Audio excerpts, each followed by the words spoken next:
And I don't have any issues saying what drives us, because it's fucking true. You know, if you don't believe that love drives you and drives a lot of decisions, then you're not taking a look at your life. Like, there are times, don't get me wrong, but what? I'm going to sacrifice my whole life to lie on my deathbed and go, fuck, God, I was good at sacrificing happiness. For what? Money that you now Yeah. can't spend, you know, people that you now can't spend time with. Success doesn't equal love. Success doesn't always equal happiness. Success are these words that we see all over social media that everyone's fucking pushing you towards, and this is how you should live your life, and you have to sacrifice. And So, John, I have been wanting to get you on the podcast for a long time, and it is largely because we have both been in the fitness industry for a long time. I think our topics and our language have always been around health and fitness and nutrition. Like, those are the only aspects of health. But you and I both know that health also largely covers mental fitness, mental muscle.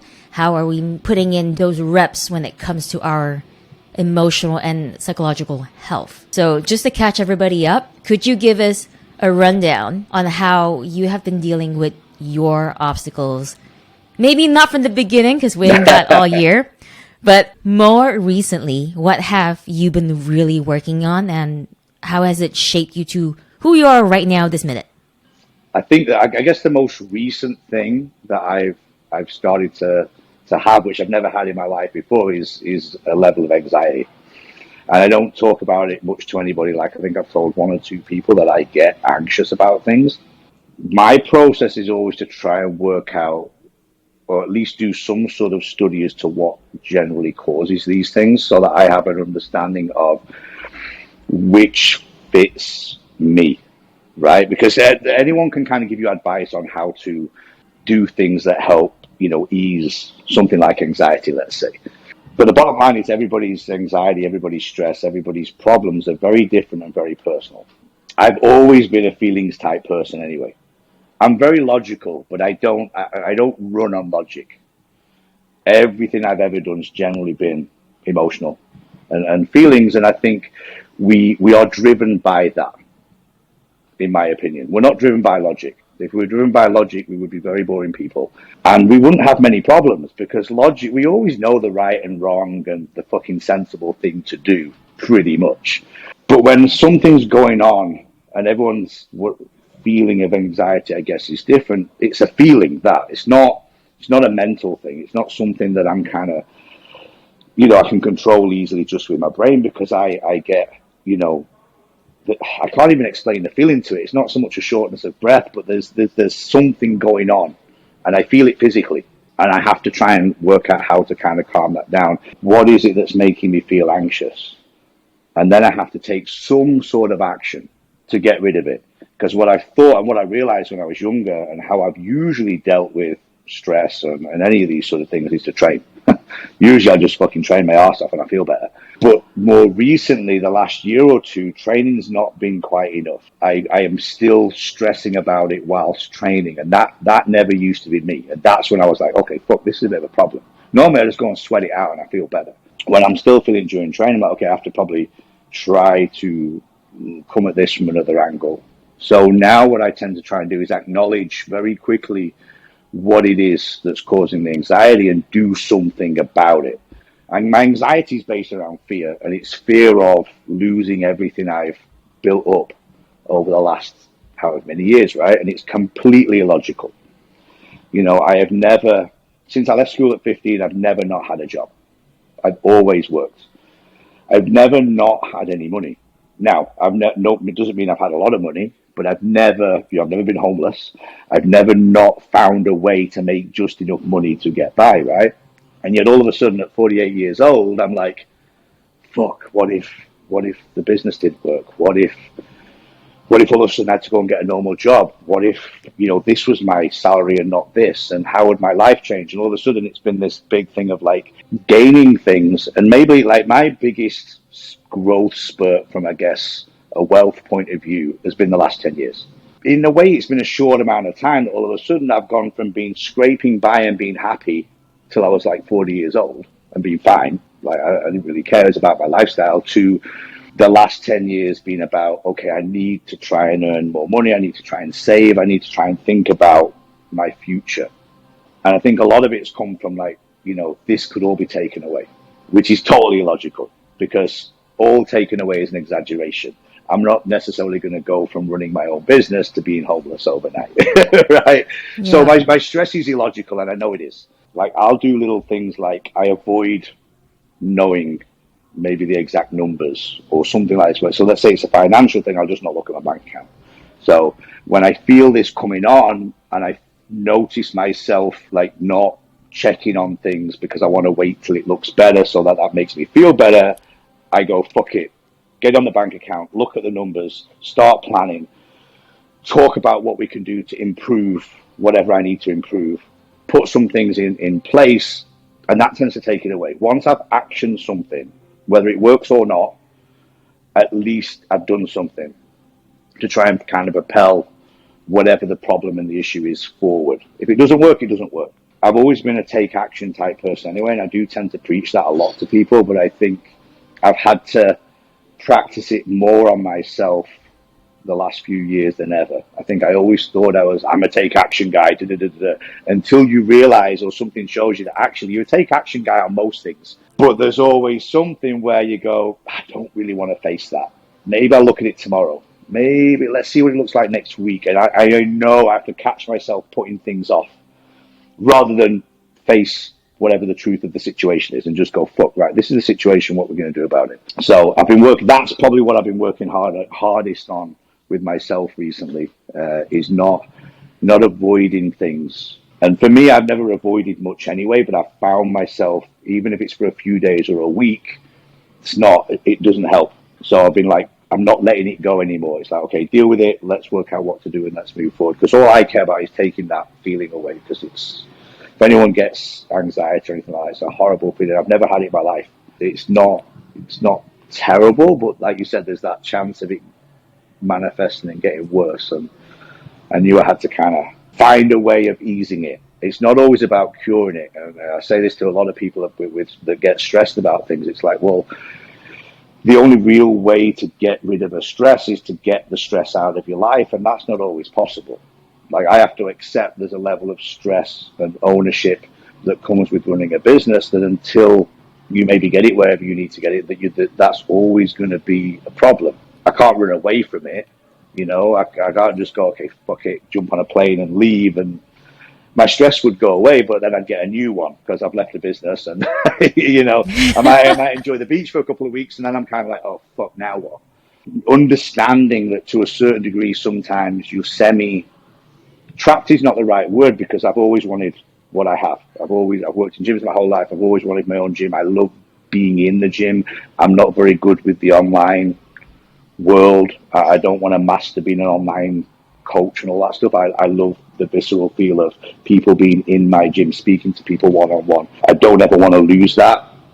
I know things are going very, online nowadays, and it's good for a lot of things, but I still think that person-to-person is crucial. And if I'm talking to clients and things like that, it's the same thing when they have issues, whether it's food, nutrition, training. It's like, find something we can action. Doesn't have to be the big picture. Doesn't have to be do everything perfect from day one. But what action can we take today that will hopefully make you, continue with that tomorrow, and so on, and then add more actions and so on until these things become new habits, or until we work out ways to deal with it a little bit better, or you get yourself in a better place, and all of a sudden what was stressing you out for maybe 12 months is no longer stressing you out because you've dealt with it. You've fixed the problem. You've got over that hurdle, and then maybe it'll be something else. Yeah, and the action doesn't have to be so big and so grand that it seems unfathomable to take action on. Sometimes we imagine an action is a big giant step, and the more we magnify that, the harder it is to take that step. Yeah, no, you're 100% right. I mean, I think that's the biggest problem, and I think things nowadays, to a certain degree, are so magnified, and people's statements are so grand that we see, the introduction of social media and things like, no one puts on social media, that they took the smallest baby step of action today in order to hopefully better themselves in the future. It's not very exciting. It's not very interesting. You're not going to get a ton of people go, oh, wow, you made that change. Like you just said, what all we see all day on our phones is people making grandiose fucking things, and we think that's the answer to fixing all our problems. When really we need to dial all that back a bit and go, okay, what steps can I take? And understanding that, by the time someone puts some big, statement out on social media that they create, well, they maybe spent the last 5 years taking small steps to get to that big step, but it's the big step I'll show off about. And I think getting out of our own heads and understanding that, any step is better than no step. And even, Preach. even sitting back and knowing what your ultimate goal is and going, okay, how can I get from A to B? What are the little things that I can kind of tick off or at least get used to that's going to help me get there at some point? We all want things fixing overnight, I think, and the world's got faster and faster. I was thinking about this a little bit the other day. I was like, fuck, there's sometimes I can't keep up. And I don't know, that's because I'm old and slow, compared to how things were in my 20s. But the speed of technology, the speed of, like, no sooner do I feel I've sorted one thing out and you run on to something new. I'm not the most technical person in the world, but, at 1 minute it was like, okay, 45-second reels. And then all of a sudden I was like, no, 30 seconds. No one looks at it for 45. I'm like, fuck, I've only just got used. Okay, now it's 15-second reels. No one watches a reel for more than 15 seconds. I'm like, part of me doesn't care. But you're running a business and half of it's run on social media. And I'm just like, fuck me. And then it's like, oh yeah, get on TikTok. I'm like, whoa, calm down. I can't with TikTok. I don't understand it. Luckily, I have young people, work around me, and they can deal with the speed of all that stuff. But I think, bringing that round to our issues and our problems and things we're looking to fix, I think dialing everything back and sitting down and talking to people, like, okay, right, we don't have to fix all this yesterday. Look, we all want our pain to go away as fast as possible. Don't get me wrong. And mental health is pain as well. It's not just physical pain, which is why there's such a huge issue with fucking, pharmaceutical drugs and stuff. Like, it's the quickest way to get rid of your pain. Doesn't matter whether it's mental, physical, or whatever. Take this and it's gone. Not really the answer, and anything that is ailing us or making us suffer, we shouldn't suffer. People shouldn't suffer. But we all do in different ways. I think trying to embrace the fact that is a big part of life, and that the steps to eliminating suffering and mental suffering is probably by far the hardest and the longest to fix. I'd rather have a broken arm. I mean, I wouldn't, because I wouldn't be able to train. But broken arm's simple. You got the other arm. But yeah, and also I know it's very clear. Have surgery. It's in a cast for 6 weeks. It'll take 8 weeks. There's a very clear look. In about 6 months, you'll be absolutely fine. It's frustrating at the time, but it's a very nice thing. Your head can go, okay, I can get around what I have to do. I've had multiple injuries and been absolutely fine. Mentally, it's been frustrating, but mentally I've been fine because I know it will be fine. Mental health and mental stress and sort of, mental problems, there is no end date. No one can sit and tell you if you do these steps, you will feel better in 1 month, 2 months, 3 months. It could take 10 years. You might never fully get over stuff. Who knows? Our goal is to lessen over time, try and lessen the suffering, whatever it might be that is a problem for you. But also, we have to learn to replace things with better experiences. We're all made up of our experiences. And when people try to give people advice on some of this stuff, sometimes they're kind of like, look, I can only give you my experience. I can only tell you how I deal with things, but what you're dealing with could be very, very different. And getting to the root of why and how you feel like that and why that makes you feel this way, that's a lot of deep diving sometimes. And it's a lot of unwinding, especially if it's negative experiences. Well, you're going to need some positive experiences to help outweigh some of those negative experiences. If you don't find a way of finding these, you're going to live with this. Because this is how you do. It's how you think life is. Life's hard. Life's always bad on me. I always get badly treated. Whatever the circumstances are. someone else on the other flip side, is like, well, fuck, everything's been great for me. Everything's been positive. I'm great. And they both have issues to a certain degree. The over positive never had an issue in their life is a problem, because when they do have something to deal with, they can't always deal with it. It's difficult. It's much easier to, in my opinion, to deal with your physical health. And hopefully the physical health transcends into, if you do have problems mentally, it transcends into helping you deal with that stuff better. Put you in a better place. If you feel better about yourself, if you like yourself better, because, I say this all the time, and it sounds vain, but, the way we look does make us feel better. And look, we're not all necessarily going to be on the cover of Men's Health or whatever, but, once you start liking what you see in the mirror, it becomes a little bit easier to deal with other things. But when we don't like ourselves, it gets really hard to fix a load of other things. So not only do we not like the way we look, we don't like the way we do certain things, the way we react to certain things, so it just becomes this downward spiral of not liking ourselves, and I fucking hate that. Why live your life not liking yourself? You've only got one of you. I was talking to someone the other day, and I'm like, fuck, stop writing these negative lists about what you need to fix and change. Mm-hmm. I think everybody should write a positive list, and not just a negative list, because we're taught to fix all the things that we don't like about ourselves, or that we think are holding us back, or that we think are a problem. And I'm like, have you ever stopped to write down all the cool shit you do and all the cool things about yourself, and balance it out a little bit and go, okay, I'm not completely fucking useless. I'm pretty good at all this stuff, and start leaning into the stuff that you like about yourself more. And stop leaning into all the negative stuff. I'm not saying we don't need to change and become better people and grow, but when that becomes our life, the grind, how are we fixing ourselves? What are we trying to be better at? We should always be trying to be better, but at the same time, don't neglect what you're already good at. Don't neglect what a good person you actually are, as well as all the things that we need to fix. I'm an emotional person, and I say this all the time. Sometimes you have to marry up the rough with the smooth and control it a little bit, right? If I took my emotion away, I don't think I'd be as good at what I do. Now, that might mean every now and again, something's going on in the gym and it looks shit, and I get pissed off and I explode. I explode because I'm frustrated. I get angry because I'm like, we need to be doing better, because I give a shit and I care. Now, is my reaction sometimes a smidge over the top? Yes. But on the flip side, what you get is a very emotional, positive person when I'm also trying to educate and help people get better, help people do better. I don't just sit there and go, here's the facts of how to lose weight, look better. There's 100% emotion behind it, because I know the training and eating well, all these things, there's a feeling to all of that. And if I don't inspire you and I'm not excited about it, I've been doing this for 30 odd years, I still run over every single education session. It's supposed to be an hour. I rarely keep it to under an hour and a half. Trainers start disappearing because they've got sessions, and I'm still talking about, where are you going?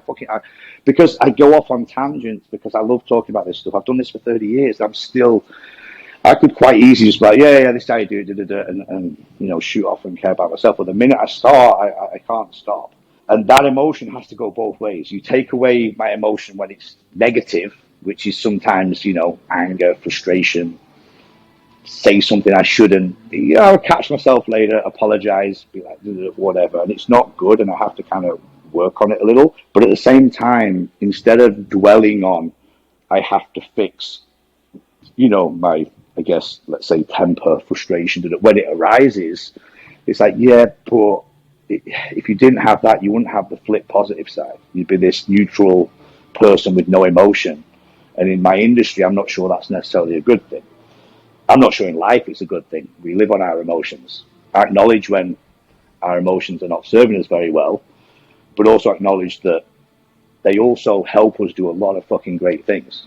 I think we dwell way too much on the negative and try to fix all the negative over understand what within our whole makeup that mechanism means to us. How does it impact my life? Look, if your negative emotions and reactions get you in jail, then you better fix that, right? Mm-hmm. But there's a balance, and if you can catch yourself, it's like, look, I'm an emotional person. You're gonna get what you see. If I cannot hide facial expression. If I'm pissed, you'll know. I know, but to be fair, I don't smile a lot, so when I'm happy, you won't know either. But I'll tell you. So, that's probably the worst example I could have said. I always look a little bit frustrated and pissed off at things, but There has to be a balance there, John.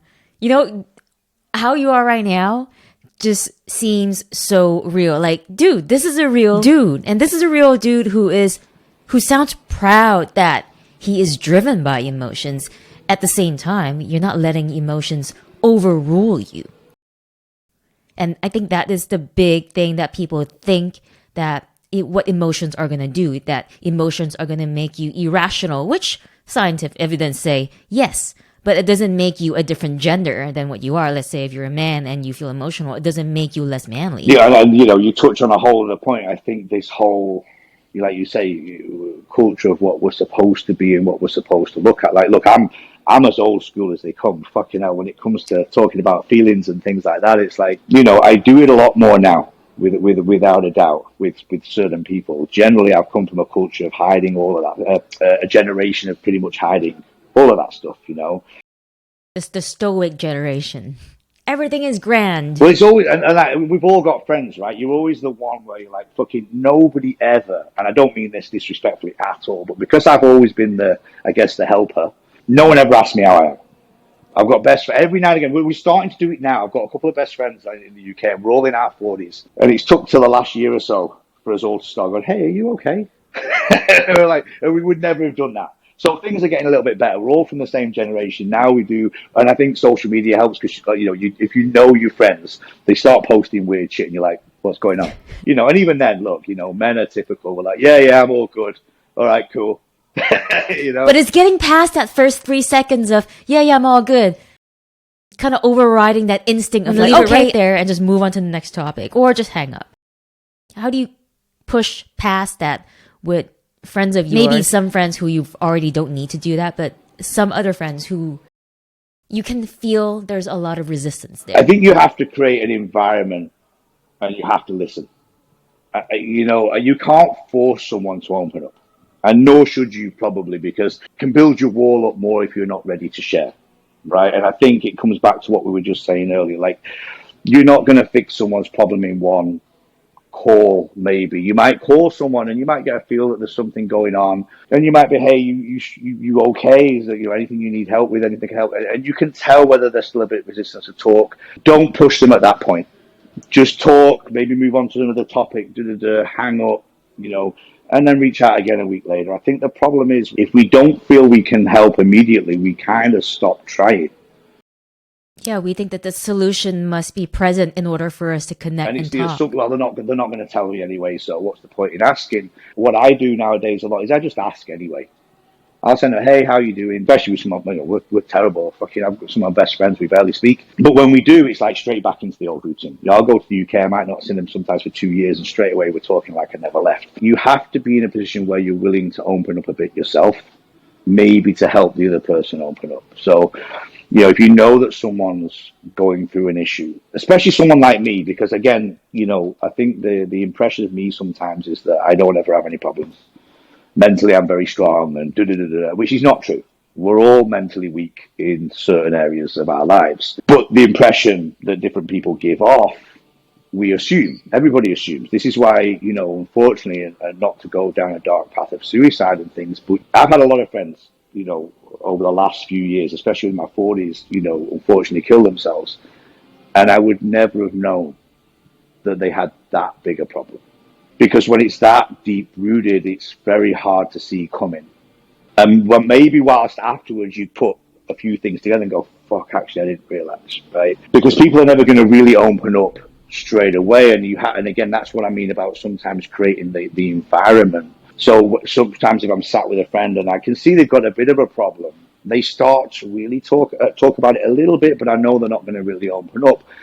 If I can share some of my own vulnerability so that they go, oh, fuck, you've got issues as well. Like, yes, I have issues. You're human too. Yes, I'm worried about it. Like they look at me, and you can look at my Instagram and go, fuck, amazing gym. You live in LA. Like, what problems have you got? And it's like, it doesn't matter where you are in the world. Like, don't be wrong. It's nice. I wake up, it's sunny, it's beautiful. But at the same time, it doesn't take all your problems away. It's being patient. and not expecting them to maybe open up and tell you their issues on the first call or the first chat. Maybe it might take 3 calls, 4 calls, 5 calls, and even then, I'm not there to help. Like, I'm not there. Help's the wrong word. I am there to help, but I'm not there to give you solutions and try and fix your problems. I've learned as I've got older, when I was younger, you listen and then you try and give someone advice. And I fucking hate that now. Like now I'm older, I'm like, what the fuck do I know? The older I've got, the less I know, right? And you'll know this from the fitness industry. Nothing kills me more than listening to some 25-year-old trainer tell some 40-year-old who's going through a divorce, got 3 kids, and then they start trying to give them advice, and you're like, shut the fuck up. First of all, this person doesn't want advice. And they definitely don't want advice from a 25-year-old who's still maybe either not had a relationship or is in their first one or whatever. And I luckily learned at a young kind of age, really, to be like, that sounds shit. What are you going to do about it? Ask them what they're thinking, if that helps. Let them talk it out. Because me going, well, you should just leave her. Like, that's logical. You can't fix emotional problems, which most of our problems are emotional. They're not logical, with logical answers. Because we know the logical answer. I've got males as well, like all males, they go into some relationship and their partner's clearly not a nice person to them. And they sit and tell you all this stuff. And your answer is always, fucking leave them. What's wrong with you? I know, yeah, but right? And you sit there like getting angry almost that they're not listening to you and they're not changing. And they're coming back to you a month later telling you the same problem. He did the same thing again. But until they come to their own conclusion, they are not going to make that change. Something is going to have to happen whereby they either hit their bottom and go, right, enough's enough, I'm out. Or, by and large, sometimes I've seen this whereby they've gone on and they've just talked about relationships now, but maybe they meet someone else that's nice to them and they go, fuck, actually, I'm going to leave this guy. Maybe it needed that. Me just saying leave them is shit advice. But it's what we jump to because we think we're trying to help by giving them the most obvious advice ever. Well, they already know that. But these are emotional issues. They love that person for better or worse. There's something that right now, no matter how bad this guy or this girl is or whatever, they can't just pull themselves apart from whatever the good stuff is. And also, by and large, when people talk, I mean, I'm a Brit, so I fucking Brits moan. The British, we love a good moan, and we love complaining about shit. We tend to, when we open up and talk to people, whether it be your trainer or people that we know but we don't know well, we tend to only tell people what's going on that's shit. So we're not even painting the full picture anyway. We're only telling you this one part of it. And it depends, again, like everything, depends on the problem. But if someone's telling you about a relationship issue, it's like, well, clearly there's some good shit because, you've not left yet. Things have got to go one way or the other. But I think, for me, I'm always like, try and listen. I don't really give advice anymore unless I really feel I can. Like if I feel I can share a scenario that was similar, then I will. But even then, doesn't matter. Like the way we all react to different things is very different. What I might do in the exact same scenario versus what you might do could be completely different. And that doesn't mean my way's right or your way's right. It's just how we deal with things, right? What's right for each of our situation and scenario and time that happened. Yeah. And I think what's highlighted there as you were talking is being the person who's asking the other person, how are they doing? Being the person who's reaching out. You as the person, if you want to reach out, be sure that you're also in the headspace and ready, be what that person needs, but not reaching out with the intention of, hey, yo, I feel like I'm smarter or I feel like I got something to give and I'm here to give you a solution. Because that's not essentially creating anything positive in that direction. Yeah, oh, absolutely. I think if you are reaching out and asking people how they are, I mean, hopefully you should be reaching out and asking your friends how they are all the time. But anytime you do that, I think sometimes the world's become almost like this fucking bargaining tool for everything, right? And I catch myself sometimes. There's been times when friends of mine or people I thought that were quite close, I'm very good at reaching out and saying Happy New Year to people, Merry Christmas, Happy Birthday. I probably do that probably a 5-to-1 ratio of people that do it back to me. It doesn't matter. I'm doing it because I want to wish that person a Merry Christmas. If they don't fucking say anything about it, it's up to them. And look, over time, some people I'll drop off each year and some people I keep. But people that I've kept close, I've been like, look, you know what? they're going through different things at the moment. And then randomly, like, sometimes 3, maybe 4 years later, I'll get a message, hey, how are you doing?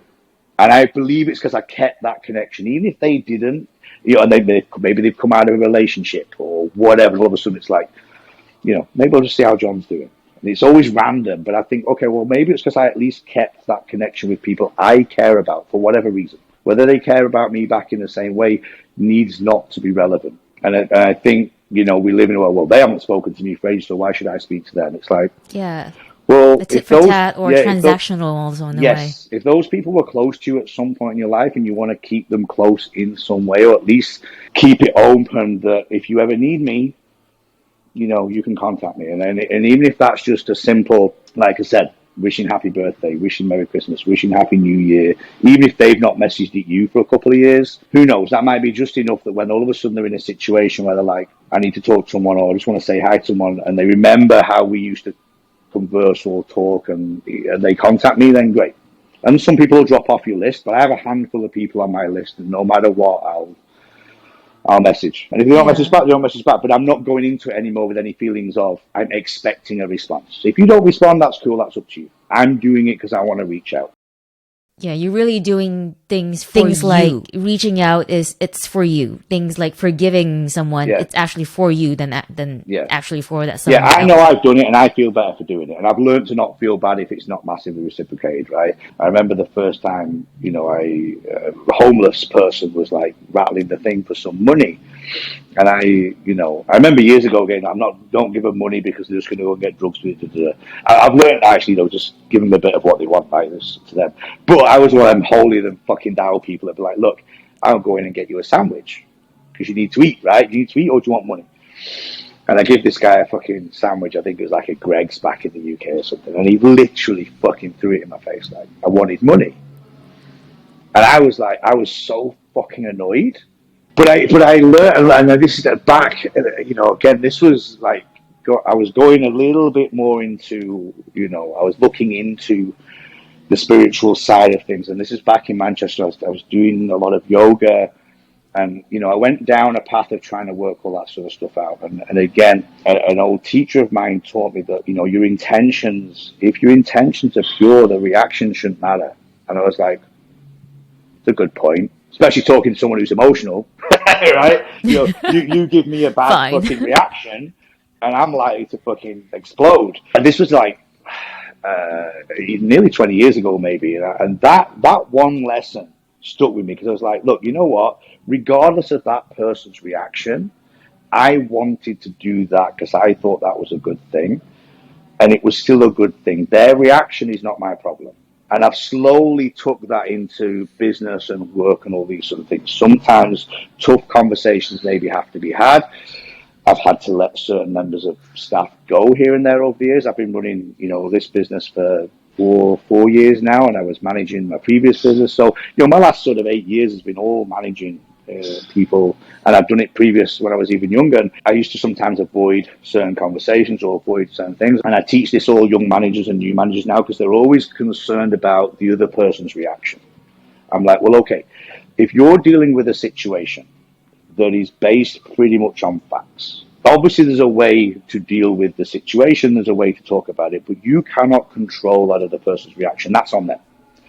So even if you have to fire somebody, let's say, and they explode and start swearing at you and pick something up, throw it, walk out, that's your reaction. I can't do anything about that. I had to do what I had to do. And there's many different reactions. You could have someone sit and start breaking down and crying, or someone could just go silent. Someone could start throwing, and because I used to spend a lot of time overthinking conversations back and forth. If you ever have to have an awkward conversation, even whether it's with your partner, whether it's in a work situation, you start assuming their responses and their answers.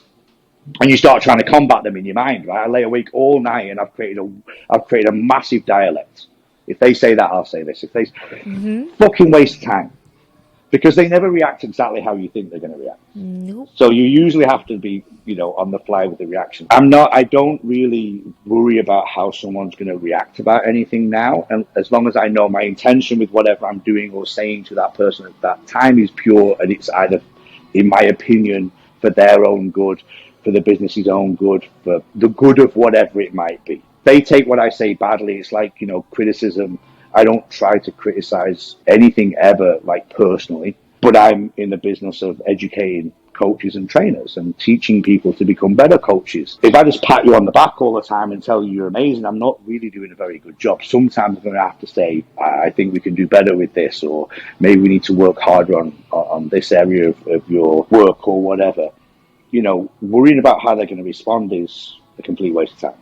How someone responds is up to them, you know, and hopefully you create an environment where people will respond positively, because your environment's crucial, just like sports teams, all these sort of things, you know. People grow in an environment where they don't mind taking on a bit of constructive criticism because it's done in the right way, and it's also done with, here's how to make it better. Criticism for the sake of criticism is always going to get a bad response. So I never go into anything without a solution and some education and how you can do it better. But yeah, worrying about people's responses, and the homeless scenario made me take a look at how I deal with how people respond 20 years ago. It's about your intention, not their reaction. And you can't control other people's reactions, so don't try. I really like how you're able to take something that happened 20 years ago. It sounds so irregular to your schedule. It's not every day you have that kind of encounter. No. And the one time that you had that kind of encounter, it turned into something that you're able to pluck wisdom out of. That for you, it became something that could kind of ground you, especially moving forward in a lot of situations. It becomes like a trigger, like a trigger placeholder. Yeah, yeah. Like in anything, right? You know, any experience you have to try and gain some sort of lesson from. You know, whether it's positive, negative, or whatever. If we're not learning lessons from our experiences, then how are we even growing? And that doesn't mean to say there's some things in my life that I will make the same mistake, probably until I die. Right? There's some things that I am hardwired that, you know, the red buzzers on the left and the fucking green buzzers on the right, and for whatever it is, even though I've done it a million times, I'm going to go, for some reason, I'm fucking going to do that one. And you're like, I've done it again, right? And sometimes accepting that, look, maybe I just need to not be in that environment. Maybe that will solve that problem. You know, acknowledging these things and trying to learn lessons so that we can kind of grow and, you know, improve our lives a little bit. Again, they're not black and white answers that we're all searching for. Sometimes acknowledging what you can't change and accepting it as a flaw and going, okay, this is a flaw, and I don't want to waste my whole life fixating on this flaw and trying to fix it. And maybe the answer is just, okay, but I only ever fuck up in that environment. So maybe it's time to stop being in that environment. Maybe that's an easier approach. I do agree with facing your fears. I do agree with, you know, being able to become the person you want to be in any environment. That's fucking easier said than done for me. And I'm sure you think the same a little bit. You know, we've both got similar history, you know, with the cancer side of things and how we look at life as a whole. And ever since I got sick at 20 years old, I've always had this fucking life is short mentality. And it just is. So I choose my battles.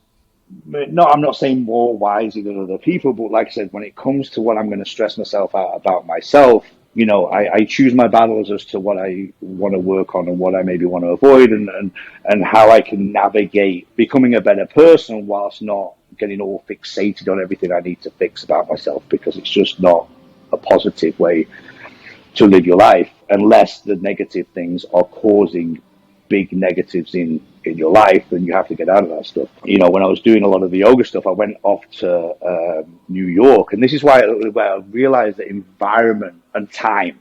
Now, I was only there a month, but I was on this retreat in the middle of fucking nowhere, and all we did every day was like meditate, which I was shit at, yoga. I ate a vegan fucking diet for 4 weeks, and we was in there. And you know what? By like week 3, I was the most somber, calm, chilled, happy, like person, because we were like, there's about 100 or so people on this course, and you know, you've got, don't be wrong, you've got the crazies that, you know, believe they're already living this yogi spiritual lifestyle and they're a bit obsessed with it. I was the odd one out. You know, I rock up, you know, looking like a bodybuilder who can't touch my fucking toes, and people are like, fuck's this guy doing a yoga course? But I really enjoyed it, but I kind of learned a lot. But the somber, calm bit was down to my environment. Everybody was super nice. I've never had that many people be that nice to me and genuine. in my life. I was like, well, the way I grew up and where I grew up, I'm just not used to that. At the end of the course, I get on the train, and I was staying to get the train to New York City. I'm listening to fucking. At this point, I'm now listening to somber, chilled music. I've got Xavier Rudd in my fucking ears, and I'm like, everything's life's happy and great, and no one can touch me. And I got off the train, and this fucking guy smacked into me because New York's super busy. And my initial reaction was, fuck. I was like, oh my God. Seconds. Within seconds, a month's worth of somber, not getting angry, not getting frustrated, being super. And it was almost that moment. It's like it took a second for me to go back to my normal self, reactive self, which makes you realize it's very easy for people to preach living this way up on a fucking mountain in the middle of nowhere, right? But the real skill is bringing as much of that into the chaos of the real world as possible. And it was an emotional thing because I've not felt, I don't want to say the term angry because this guy bumped into me, but I've not felt that reactiveness to anything for like nearly 4 weeks. It kind of felt like you didn't have control over it. No, and I was like, fuck, and I was annoyed at myself. I'm like, I've just spent all this time listening to these people kind of talk to you about how to control your emotions, how to become more zen, and it took one little fucking thing within seconds of getting off that train. We teach you, okay, here's the real skill. You can go away and hide and try and fix your shit, but it's not really the answer. If you really want to hide and fix your shit, stay hidden, and you'll be fine. Don't come back. Don't come back to your real life, because the minute you come back to your real life, if you can't bring those lessons with you and find a way to bring it into the fact of, okay, you come back and live in the hustle and bustle of a busy, dangerous city, shit's going to happen. And it's not all going to be perfect, right? If you want to live having no problems, go back up to your mountain where there's no problems, you know, and trying to balance the two. So I learned not a hard lesson, but I learned when I was going off on a lot of that spiritual stuff, thinking this was the answer. I was 30 years old, thinking that I've got my shit together and thinking that this is maybe, because I've never been religious. So like you said, the higher power thing, I'm kind of, well, I'm not religious. I don't believe in God. I believe, I guess, growing up as a kid, that maybe there was the story of Jesus is maybe real. I don't want to upset religious people here, by the way, but it just never sat well with me. Like the logical side of me went, I don't get it. I don't. That said, I've always believed in there's something more. I don't know what. Yeah. I still don't know what.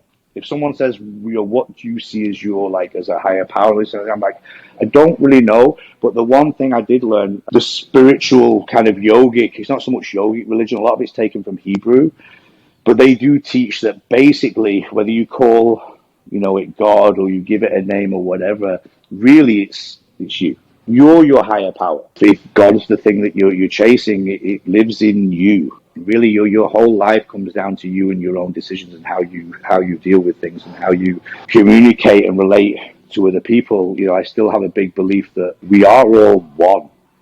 And I don't talk about this stuff a lot. And when people are like, what do you mean? It's like, well, we're all fucking connected in some way. I don't know what way. I'm not going to give you some spiritual or even scientific mumbo jumbo, but you've only got to live on this earth long enough to know that everything you fucking do has some sort of reaction somewhere. So I do take that into a lot of my thoughts and decisions, that my actions have consequences, whether it be to myself, whether it be to other people, whether it be to my environment. Everything I do has a ripple effect to something else. I've tried, especially as I've got older, to live by more of a solid moral code, I guess, over rules. Rules are one thing, and I don't want to break rules that might put me in jail and stuff, but I don't make my decisions based on laws and rules and things like this. I kind of try and make my decisions based on my morals as they are now, my morals as they were kind of growing up, what kept me on track. I've been through a lot of shit. There was times, especially in my late teens and early 20s, where my life could have took many, many different turns. And I believe certain morals just kept me away from it going bad. And I have reasons as to why I went off the rails, but luckily there was some moral compass somewhere that steered me just about in the right direction. And after that, things kind of got better. So I still try and kind of live with that. I think that higher power, morals, having some guiding compass that you use to make decisions is kind of crucial, whatever that is to you.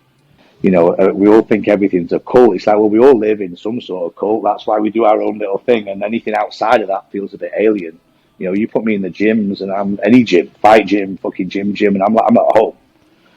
You know, you put me in another environment and I'm like, I feel a bit awkward here. This doesn't feel normal. I'm not used to this. You know, and I'm nearly 50 years old. I can talk to anybody. But there are environments that I don't feel as comfortable in. It's not me. It's not my thing. So we all gravitate to our own, what we feel around. It feels familiar. Yeah, our own people-ish. And we're so community-based. Yeah, and I think finding that is also crucial. I think people get lost when they don't have something. So I don't believe it's a bad thing. I think, you know, a lot of people just haven't necessarily found it yet. I was very lucky. The gym was my thing from a kid. You know, I think I started lifting weights at 14, but even at school, everything was about sport. Everything was about being active, training. So I found my thing very early. And it's been a massive positive in my life. And if there's any negative, it's that I'm very black and white. I only like a handful of fucking things. You know, it drives Danny nuts sometimes. She's like, do you want to go here to eat? Do you want to go there to eat? I'm like, I don't care. And I don't mean that in a bad way. It's just, I mean, I'll eat anything. I'll eat anywhere. And I'm not really bothered about the type of place or the ambience or the food. It's like, I like anything to do with gyms and training. I like training. I like watching sport. And I like cars. And then beyond that, I'm a bit indifferent to most of the things in life. I don't want or need much, but it kind of makes you a bit tunnel vision. This is all I really care about. If there's anything I probably should work on, I like traveling. Not done so much of that recently, but and you know, sampling new places. I like that. By and large, I'm not into a lot of things, which can be a problem if, you know, you're with other people and other people like other things, and you kind of like, I need to be forced to explore some stuff, and then I do enjoy it. So you need some coercing to get out of your comfort zone. But at the same time, I don't think it's necessarily bad to not be interested in so many things. I think we kind of unintentionally shame people into feeling like they're not enough if they don't have interest in certain things. No. But I think there's a time coming back to, like, especially when you're in relationships and things like that, you have to have an appreciation for what other people are into.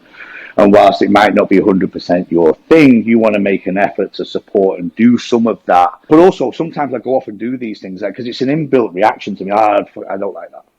And then I go and do it, and my ass, that's pretty good. You know? And then again, maybe that's my generation. I'm very quick. I was the same with food growing up. I don't like that food. Fucking horrible, I'm not eating it. And then someone would force you to try it, and you're like, oh, that's all right. I grew up making decisions based on no real facts. I don't know what's wrong with me. I don't know why I did it. I would not like the look of a food and go, I'm not eating it.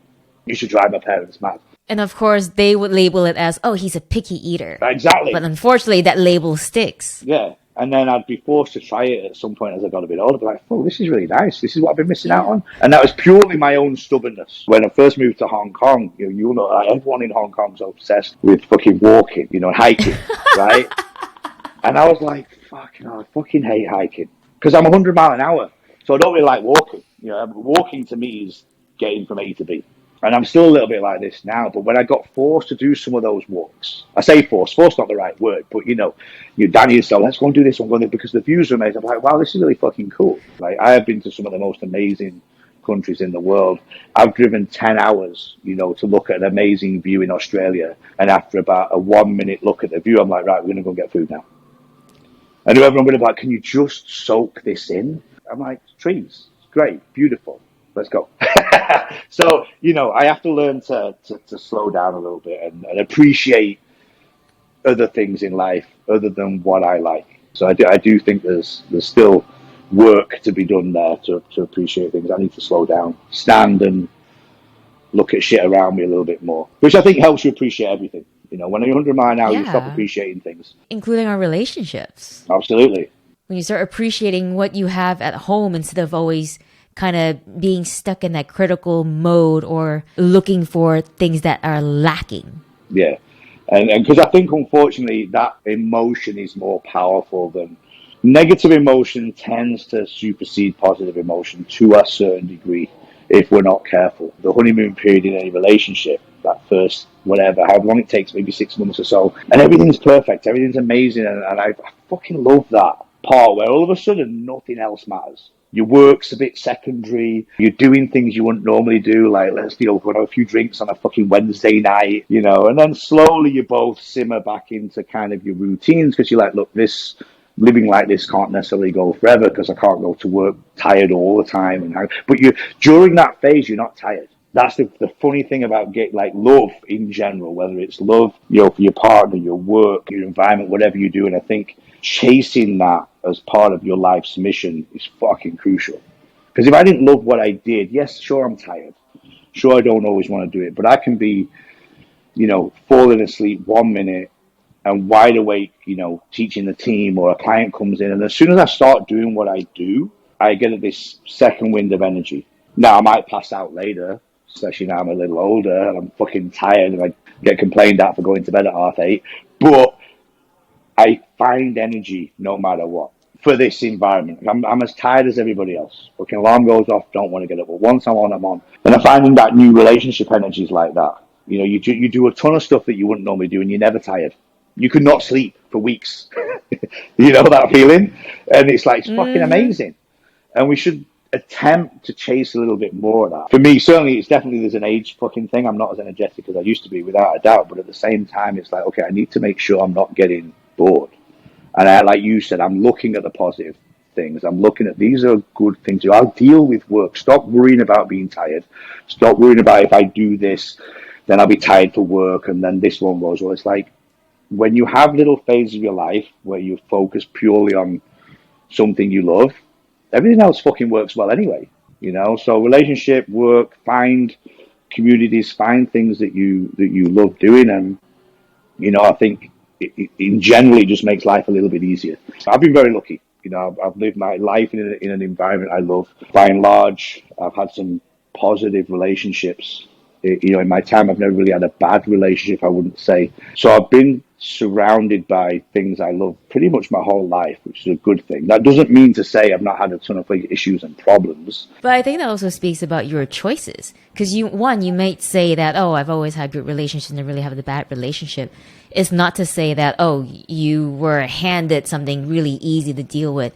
But from everything that you just shared in the really short amount of time, only an hour, I wish we had more hours, but in the short amount of time that you had shared about your experience and the way you are able to reframe things and the choices that you made, the way you take ownership of everything.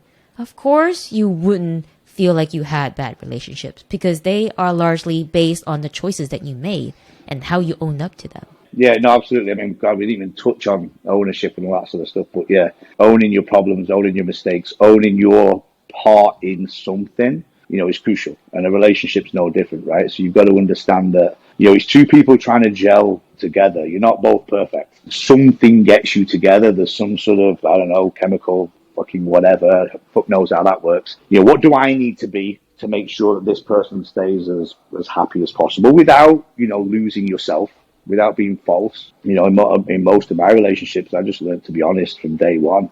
And that would put some people off. Maybe we'd never see them again, and other people would be like, receptive to be like, look, this is who I am. And I learned from other relationships, to not be that, okay, not pretending you're not into certain things, but don't go from pretending you're not into watching things on TV all the time, like sport and whatnot, to all of a sudden never leaving the TV. And I love sport. And Danny will tell you it drives him nuts. I can sit and watch sport all day, and if there's big things on, I'm not moving. And this is a little thing, but nowadays I would be very much like, especially with Danny, I was like, look, I'm going to tell you up front, this is me. So this is what you're getting into, and of course I'll make compromises, and there'll be times I'll miss a big game if it's really important to do something else. But by and large, this is what I need. But at the same time, it's like, what do you need? What makes you tick? Important. As long as I will be cool with whatever you do, whatever your thing is. Just understand this is my thing, and let's not try to change each other on those things. Let's blend a bit. So ideally, you get into sport, make my life easier. Start watching the UFC, which she already is. Yeah, so those things, and again, I've been lucky. Like I say, my whole environment's always been gym. So luckily, I've met people a little bit like-minded, and it may not have always stayed that way for the long run, but at least initially the gel of lifestyle was understanding each other's lifestyle. So, but yeah, it's a two-way thing, and I have to catch myself. I'm a man, so I have selfish issues every now and again. And I have to catch myself, or I have to be told. Well, men really need to be told sometimes. And then I'll sulk, and then I'll go, yeah, okay, I'll try and fix that. I would not argue against that. But at the same time, it wouldn't be fair to generalize that and speak for the whole species there. But I would say that it is not common for me to hear from a manly man, from a dude about most of the things that you just talked about, most of the things that you owned up about. For example, let's use the power of words. You used emotions, you used feelings, you used love, you used care. These are all words that you don't really hear a lot of men, let's say, in the coaching authority scene like to use. They might like to use the words like grind and hustle and you gotta toughen up, you gotta do this. I still get that vibe that you gotta make sure that you show up and do what you choose to do. You chose to be in that situation. Yeah. Own up and do it. This is your choice. And if you want to change your mind, fine. Change it. Own up to the change. Yeah. But don't kind of like bounce back and forth because your action or inaction is also an action. It also has consequences. Yeah, absolutely. Look, I think life gets a lot simpler as you get older, right? If you'd have spoke to me and tried to have the same conversation 20 years ago, let's say, at 30 years old, you'd have got not a very different me, but you would have heard more of that stuff. Grind, fucking hard work, right? And all that stuff's is what it is. We have to work hard. We have to sacrifice. We have to do things in order to get to where we want to be in life. Back at that age, I would have maybe told you things that I thought sounded profound. I thought made me sound clever and smart. But at 30, I really didn't have a fucking clue what I was doing. I thought I did. I thought I'd got the world fucking figured out. And I think each decade that passes, you realize you really don't. So talking now at my age, and again, I'm maybe even different in another 10 years. I've slowly whittled down, I believe, to a certain degree, as best as I can, what really fucking matters. And I don't have any issues saying what drives us, because it's fucking true. If you don't believe that love drives you and drives a lot of decisions, then you're not taking a look at your life. Because I've made some of the best decisions, whether it's love, infatuation, and all the other emotions that go on with meeting people. Whether it drives really good decisions, it's also drove some fucking terrible decisions, right? And they were all out of my control because there's something else going on that's a little bit more powerful. You try and explain fucking love, it's almost impossible. And it means so different to every single person. Yeah, you can give me some scientific fucking mumbo jumbo about what it is, but it's not, and it's different to different people, right? So, 90% of what should drive our emotions should be love, whether that's love for your job, love for your fucking community, love for your lifestyle. If you're not driving yourself by that, what are you driving yourself by? What are your markers? What is your moral compass? How are you trying to, I hate this term, live your best life, but how are you trying to do that if that's not your goal? I don't mean you have to love everything. There's many, many things I don't like. But what I mean is, no shame here about not loving things. My direction is towards, I want to do things I love doing. And the more things I can do that I love doing, I would assume the happier I'm going to be. Obviously, I have to do things I don't like. There's things within my career, my job. There's all sorts of things I do that I can't stand doing. Anything that's technical, computers, blah, blah, blah. But I have to do it. If it doesn't get done, if I don't do it, it's not getting done. The whole success thing pisses me off. Like, striving for success doesn't equal love. Success doesn't always equal happiness. Success are these words that we see all over social media that everyone's fucking pushing you towards, and this is how you should live your life, and you have to sacrifice. And we've got one fucking life. Why am I going to spend it sacrificing? Like, there are times, don't get me wrong, but I'm going to sacrifice my whole life to lie on my deathbed and go, fuck, God, I was good at sacrificing happiness. For what? Money that you now can't spend, people that you now can't spend time with. Don't get me wrong, there's got to be a lot of balance. And I've always been driven to things I enjoy. My whole career has been about what I love doing. That's why I never cared about money. And I do believe that's why money stresses me out more than it ever has, because it's just something that's never been a factor in my life until this last few years, and not just my own personal wealth, the financial health of the business and all these other things. Unfortunately, money's a big part of it. So what I have to keep reminding myself is, but am I still doing, by and large, what I love doing? Because if I am, fucking keep going. If there's a day when I stop loving it or having some sort of love for the industry, no difference with your partner, your wife, husband, whatever, then you have to make a decision and try and go a different direction. Otherwise, you're going to get stuck in a life that you don't really love, and what's the point in that? And if you don't love it, I guarantee the people around you don't love it either. We all think like we don't want to hurt the other person. You're not hurting them, trust me. They might be hurt for a little while, but you're also allowing them to move on to a better fucking life. Because if you don't love them and you don't love what you're doing, don't do it. And that sounds really fucking simple. And look, there's times that, I mean, look, the world's changed. Look, people have got kids involved. There's all sorts of circumstances that don't make it that simple. But we do only have one life. And sacrificing yours completely, either not wanting to hurt somebody else or some misguided goal of, well, I said I'm going to be successful at owning gyms. Like, well, if I'm not successful, I'm not successful. I'll do something else. Because I'm not going to bury myself into the ground for the sake of everybody being, oh, he said that's what he was going to do and that's what he's done. It's like, look, if I need to make a change at some point because I'm not loving what I'm doing, then I will. Because we all deserve to be fucking happy. So stop doing shit you don't like. I think that's a good note to finish up our conversation there. Yeah. Jon, this has been an absolute blast. I feel like I took so many nuggets from everything that you had just said. And the consistent trend I see there is you gotta take fucking ownership. You gotta take a look at your life. If you are always running away from looking inwards, reflecting on your life, reflecting on your choices, you're just gonna continue doing what you're doing blindly until it's too late. The things that you fuck up, the things that go wrong in your life is on you. You can have something bad happen to you, but then it's how do you react? How do you get out of that situation? How do you move forward? But it's on you.